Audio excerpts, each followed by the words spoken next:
As if this filming, I do regularly drive for Flex. What the big town YouTubers describe doesn't always match up with small markets like where I live. If you live in a smaller community, it's not exactly the same. And that's today's focus. And then let me know if I miss anything. I'll also share a couple things that I take with me to make my job easier and quicker. A couple tools speeds things up. Now the basic job is the same: deliver to home, go to the next one, rinse and repeat. Frankly, it's the easiest work I've ever done, and I like driving, so those parts work for me. I live in a town of about 50,000 people in the Ozarks. Yes, we have electricity and running water, the internet, we have Starlink, and all the things. It's a nice place to live. The first small market difference is that a surprising number of roads you'll drive on are not paved, or sometimes not even actual road gravel. You might get stuck behind farm machinery, road graders, or even stray cattle. It isn't unusual to drive 2 or 3 miles on a crappy road to deliver one package, only to drive back on that same crappy road to return to pavement. And those kind of roads are not kind to tires or suspensions, so that's more of a hidden expense than our big city counterparts. And it appears this one small distribution center is covering a lot of square miles. Much of that real estate is covered in small towns that aren't much more than wide spots in the road. And a little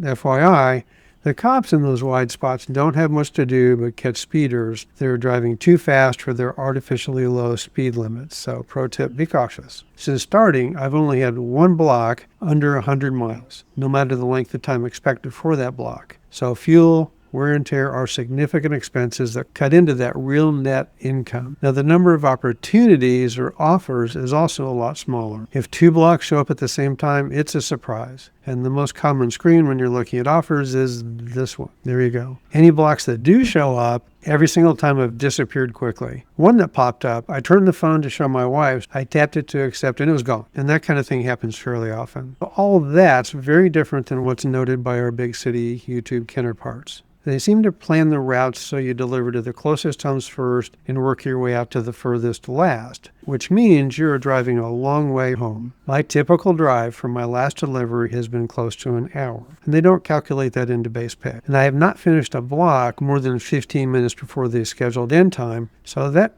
drive back really cuts into the real hourly rate. The longer hour blocks are more profitable because that drive home time is amortized out against higher pay. I only made about $5 an hour on my shortest block when the drive home was included. So I don't do those 2-hour blocks anymore because a 2-hour block took me an hour to drive home, turning into 3 hours. So there's a very handy way to keep income and the gas expense separate using the Flex debit card. And it's like any other bank card. I like it because I've been paid before I got home every single time. But to keep those expenses separate, I start a block with a full tank of gas, and when I get home, I fill up using the debit card. That takes out the actual gas expense from my income right away.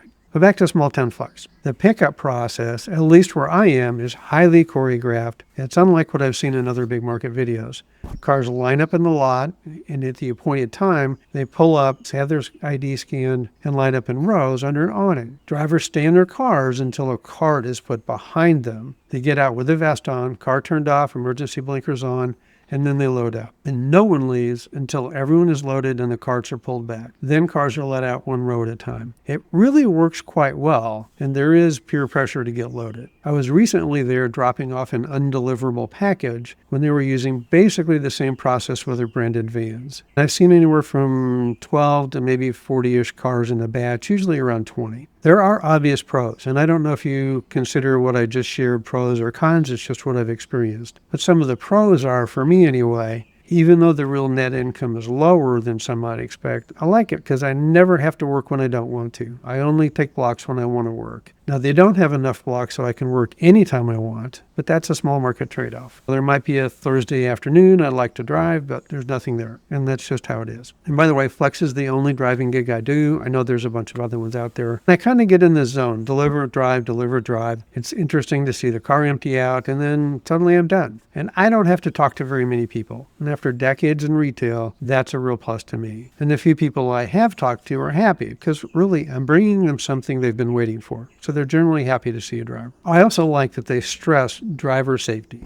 Dogs, weather, aggressive customers, they don't want you to put yourself in harm's way. And there are built-in systems in the app to account for those kind of issues. And yes, those ankle biters do bite. Now, I drive a Ford Edge, and with the seats folded down, there's always been plenty of space. I see a lot of people there with sedans, and believe it or not, even the occasional Prius-sized vehicle. And I'm not sure how they do it, but they've got packages piled everywhere. I do keep a few things in my car on every block. Obviously, the vest, it pays to wear it all the time because people recognize it and they know why you're there and why the stranger's walking up to the door. I also wear a high-vis hat all the time, especially after dark, and bad guys don't wear them. I keep a deep box to keep envelopes and small packages sorted into, and that's in my front seat. Flashlight's really important. Those addresses and sidewalks are hard to see after dark, and yeah, your smartphone's got one, but it's easy just to have one in your hand too. Small market flex driving can be a win and a way to earn extra income. Your car is going to pay a price over time. You're going to buy tires a little sooner,